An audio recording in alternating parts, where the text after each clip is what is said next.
apụtakwa m ọzọ unu afụgonu Chukwu agọzigo gị vidiyo iso pasarazi n'ime dị convertible maka na Chukwu agọzigo gị oge na ọgabọsị onye akpụ gị isi ebe ahụ o nwere envelope inye ya n'ife onyonyo ahụ iji wee gọzie ya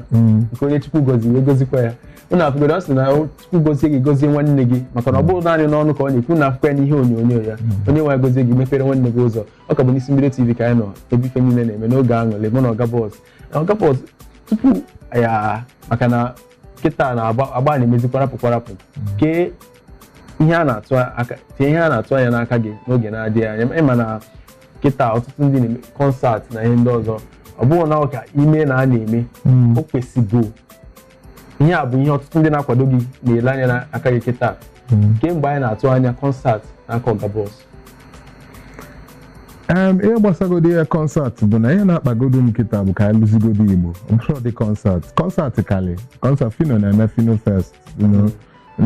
ndị ọzọ na-emebekwa a ga-eme kọnsat but ọ dịgodo m mkpa na anyị na-eme kọnsat ka anyị ghọtagodi ihe anyị bụ azụ ndị Igbo azụmafọ ekwesịgodi ịghọta uche anyị kwesịgodi ịdị na the next 5 years the next 10 years malụ ụzọ anyị ga-esi wee je ka anyị mago ka bụ na anyị niile kwesịrị ịdị na-anyụkọ mamịrị ọnụ ka anyị chenjie ka anyị si eche uche ka ndị Igbo ọ bụ ihe foundation onwe foundation na-ebido na January ka oge kick off January 2019 so na mgbe anwa ka m ga-ebido banye jebe anyị Igbo jebe ụmụ mahadum dịgasị iche iche n'ala anyị na-eme nke na mentorship talk ka mụ na ụmụ Igbo kpakene nkata ka nghọta kene ihe bụ mkpa ha ịnụ sọsọ n'ihe onyonyo ka ha na-afụ anyị ọ na-adị mma ịgbadata ije UNN ije SUT ije IMT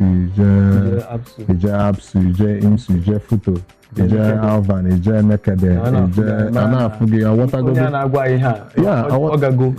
aghọtagodo na uche gị dịkwa na the young Igbo people na-agbagonite ifefe eme ka egwuachi ego ka ichebu injinia ichebu fotografa ele nke ba ha chọba contact for them chọba pool of resources just mepee ụzọ gbaka ụzọ ka a na-emegodi ya ka ọ na-agbagonite to level bụ na anyị na-empower onwe anyị adịghị empowered ghọta na ihe a bụ a social media digital era bụ na ọ bụrụ ilu Igbo asị gị na ndị Enugu adịghị alaikikwa ihe Instagram and ihe na ndị Aba nwere ihe ndị Lagos ka ezikosibili ndị Lagos so these are some of the things I need to address address ya follow with it ndị Igbo need data go down or one voice until that one voice are there established I be fine all for so concert na me oge na-adị anya na-atụ anya na e nwere artist ndị ga-abata na Igoreti company ndị dịka ya assign kama afụrụkwa ndị assign ana m adị enebekwa anya mana efe adịrọzi enwerọzikwa n'ụdị time anụ a na-enwebụ mbụ imebala artist ahịa plus mụnwa na-emego nwoke na-achụlukwa aka ya nwoke na-achụ aka ya so mụnwa nogodo na studio na-rekọdụ godo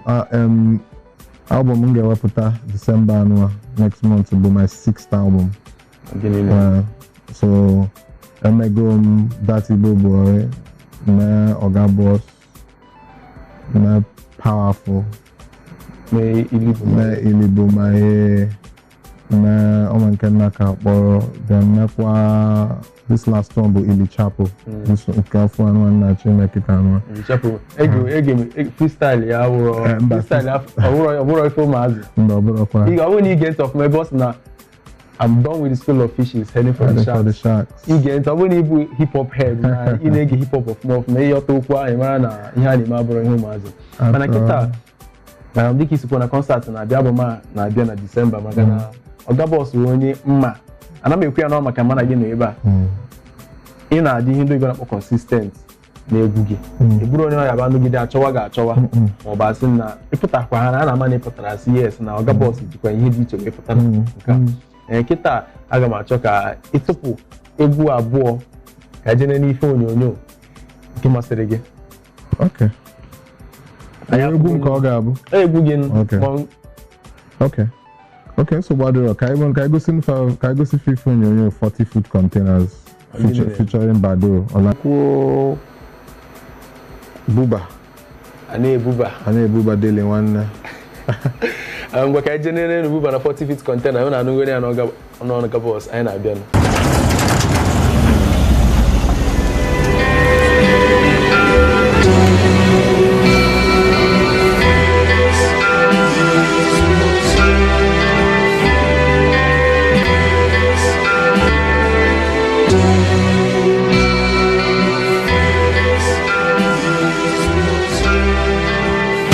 Feel like a trillionaire. Used to be a billionaire, now I'm a trillionaire. Living my life on the fast lane, I'm all about my money. Take it to finally pick up with me, they all about my money. Buba daily one net, buba daily one net, buba daily one net, buba money one net, buba. Why the fuck you tryna get with me? I'm the real up against it for me. Too much sauce, you gotta ball with me. Too much dough, you gotta count for me. Boss of all bosses, respect the armed forces. No losses, from too many sauces. No time for sympathy. Purchase it when it went intensity. Follow me when it's identity. My night you demand money in quantity. What? Feel like a trillionaire. Feel like a trillionaire. Used to be a billionaire. Now I'm a trillionaire. Living my life on the fast lane, I'm all about my money. They get the finally week off in me, they all about my money. Buba daily one day, buba daily one day, buba daily one day, buba money one day, buba daily one day. First of all, I'm all sauce. Toss the bundle off cost. Triple platinum off cost. Competition on pause. Importer, exporter.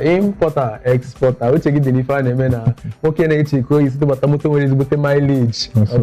bụrụ obere ife. Nwoke na-eche maka marriage. Ehugoni ya. Oga boss,